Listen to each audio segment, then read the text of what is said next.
Magandang araw po sa ating lahat.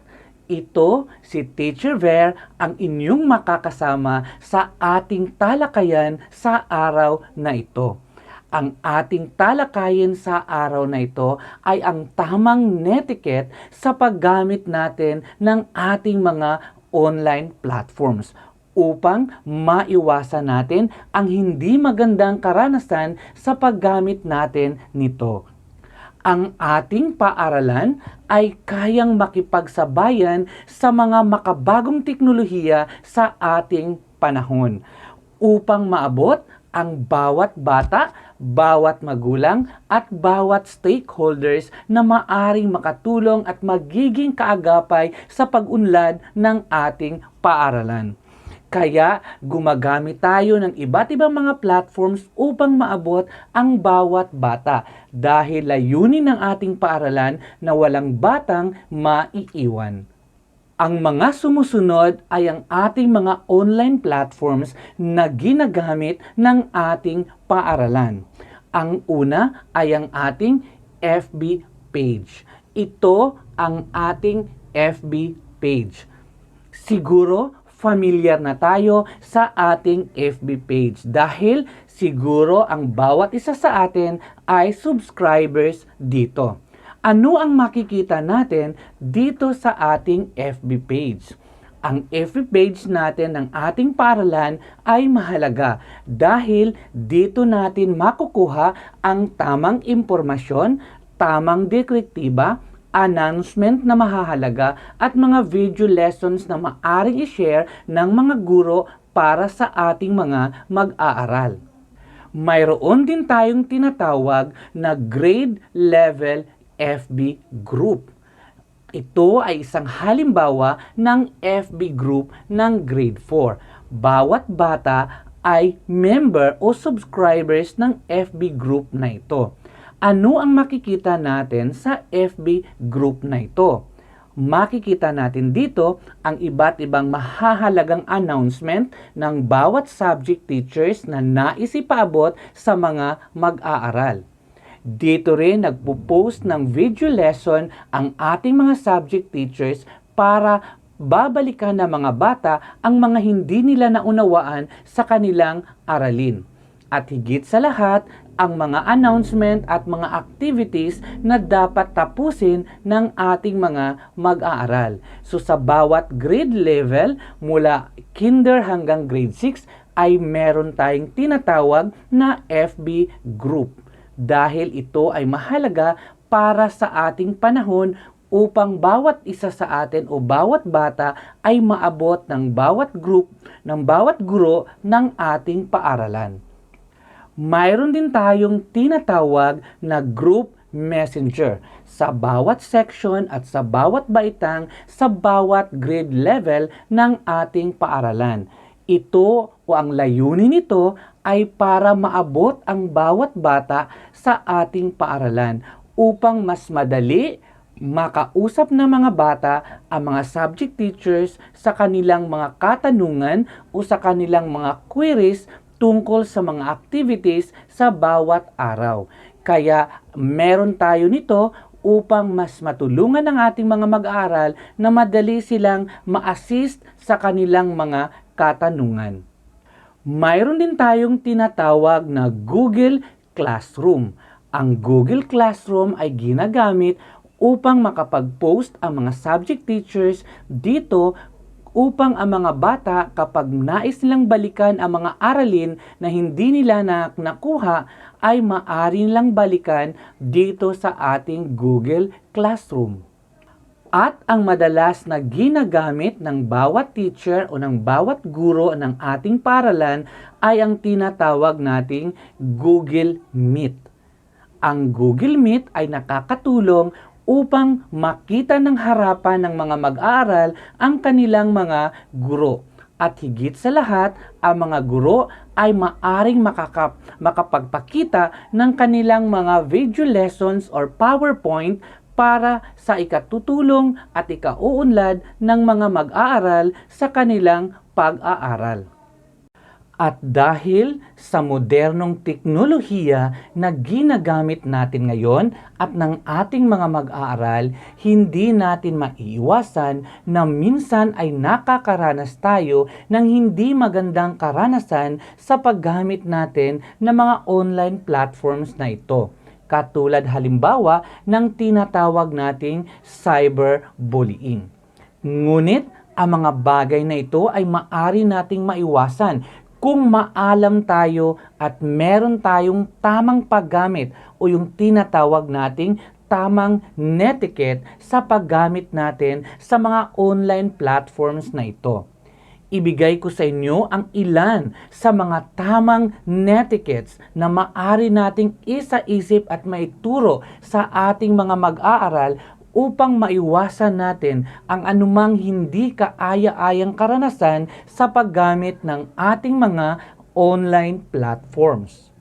Bakit nga ba mahalaga ang pagkakaroon ng online etiquettes? Dahil sa panahon natin ngayon na ang ating mga mag-aaral ay ginagawa ang kanilang pag-aaral sa online, mahalaga para sa bawat isa na maunawaan ang ilan sa mga alintuntunin sa paggamit ng online etiquette.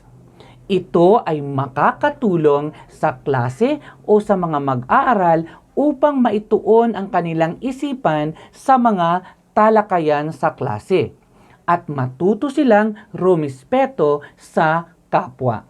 Ang kawalan ng online etiquette ay maaring humahantong sa hindi maganda o sa pagkakaroon ng hindi malusog na relasyon sa ibang tao. Una, maging maingat tayo sa ating pananalita. Habang tayo ay nakikipag-usap online, dapat ingatan natin ang ating mga pananalita. Dapat ingatan natin ang mga salitang ating ginagamit upang hindi tayo mahusgahan ng iba. Sa pagsusulat naman natin sa ating mga chat box o comment section sa Facebook, iwasan nating gumagamit ng mga salita o malalaking titik na mga salita dahil ito ay tinuturing na impolite na pag-uugali. Pangalawa, maging wasto at makatutuhanan. Ang internet ay isang malawak na lugar na maaari tayong makakakuha ng maraming impormasyon mula sa iba't ibang sources. Kaya dapat tayong mag-ingat sa pagkuha at pagbibigay ng mga impormasyong ito. Kaya dapat nating masuri ang bawat impormasyon na nakukuha natin sa internet. Para sa ating mga mag-aaral, dapat sa mga itinatakdang website lamang ang kanilang maaring papasukin o bibisitahin upang maiwasan ang mga maling impormasyon na maaari nilang makuha sa internet. Pangatlo, mag-search muna bago magtanong. Kung ang isang mag-aaral ay naguguluhan sa isang katanungan ng kanyang takdang aralin, ay maari muna siyang mag-search sa mga website bago magtanong sa kaklase o sa guro upang makakuha ng mas mabilis na kasagutan.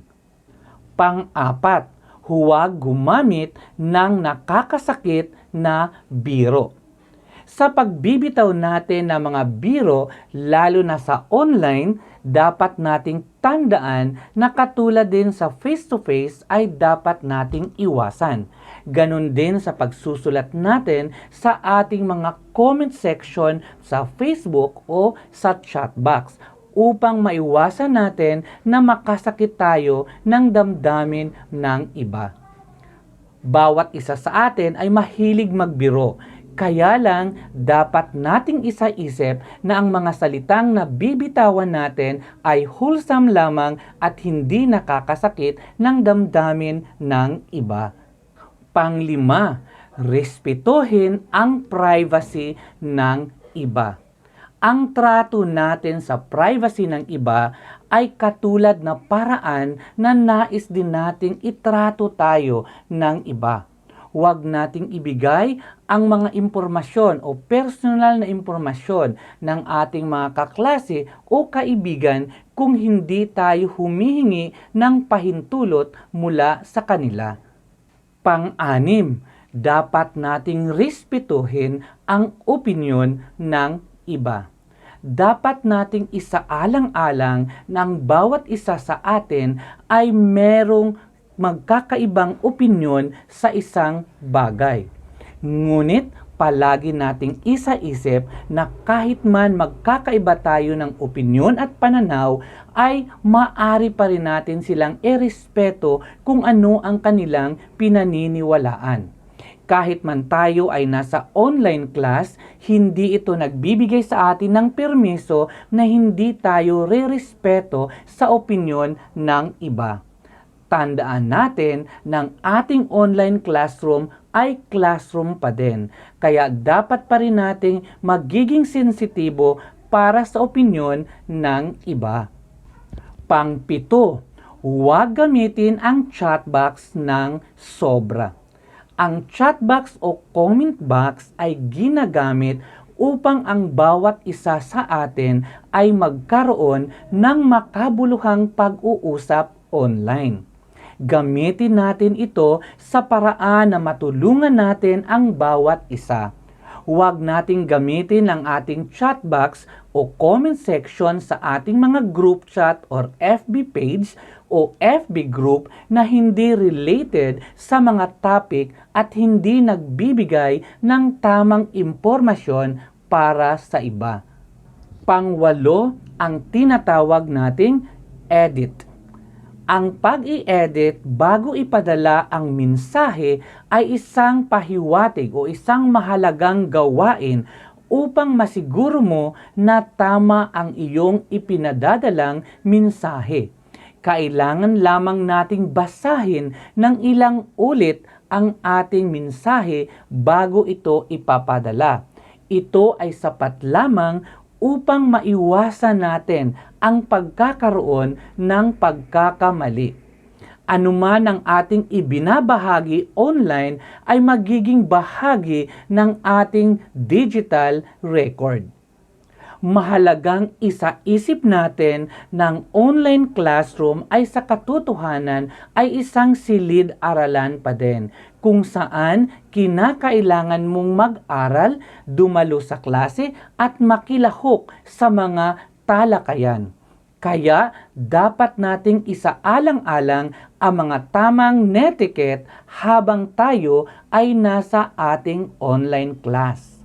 Kaya dapat nating paalalahanan ang ating mga mag-aaral na dapat inaasahan sila na magpapakita ng maayos na kaugalian sa pakikipag-usap sa kanilang guro at sa kanilang mga kapwa mag-aaral sa pamamagitan ng pagkakaroon ng tamang netiquette.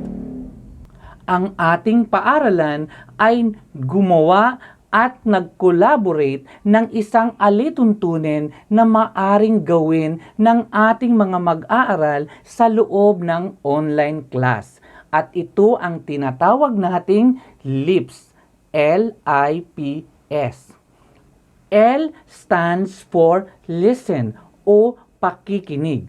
Dapat ang isang bata ay masigasig na nakikinig sa mga taong nagsasalita sa online class. Dapat panatilihing naka-off ang mikropono habang ang iba ay nagsasalita.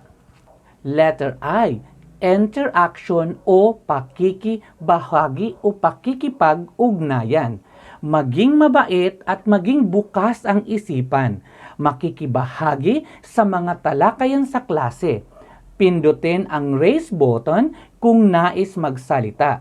At hintayin ang guro na magbigay ng pahintulot upang magbukas ka ng mikropono at hayaan ka na magsalita. Letter P, preparation o pagiging handa. Ihanda ang inyong mga katanungan. Maari din itong isulat sa chat box lalo na kapag mahina ang inyong internet upang mabigyang pansin at mabigyan ng tugon ng ating mga subject teacher. Letter S, security o seguridad. Panatilihing ligtas ang ating online class. Respetuhin ang bawat isa at ang bawat mag-aaral na nasa online class. Tayo ay merong pagkakaiba-iba ng ating mga opinyon, pananaw at paniniwala. Kaya dapat nire-respeto natin ito na may paggalang. Panatilihin ang talakayan ng klase na may paggalang at respeto sa bawat isa. Kailangan lang nating matutunan na magiging bukas ang ating isipan sa mga talakayan sa klase. Para po sa ating modular distance learning, meron din tayong mga alituntunin na tinatawag nating RAPS. R-A-P-S. R stands for read o magbasa. Basahing mabuti ang mga messages ng ating chat box o text na pinadadala ng ating mga subject teachers. A. Ask o magsabi. Magiging mabait at bukas ang ating isipan. Tumugon sa mga mensahe na pinadadala ng ating mga guro ng may paggalang at respeto. P. Preparation o magiging handa. Ihanda ang ating mga katanungan na may kaugnayan sa mga gawain o aralin at mga karagdagang gawain mula sa ating mga learning materials. S. Security o seguridad.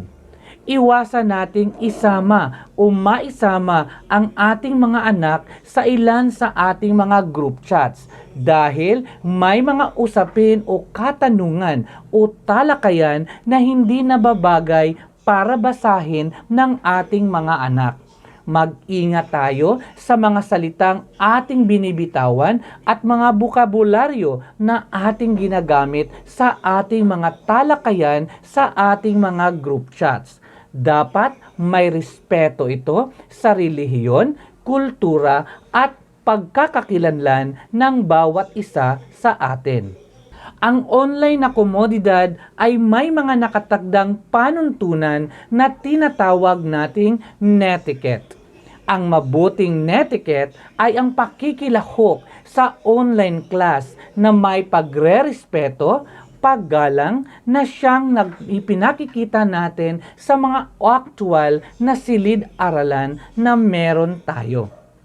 Muli, ito si Teacher Ver ang nagsasabi na bilang isang magulang ay tungkulin natin na ipakita sa ating mga anak ang tamang paggamit ng mga online platforms na ating ginagamit upang matutunan nila na magiging magalang, marespeto at mabuting mag-aaral. Muli, maraming salamat po sa inyong pakikinig.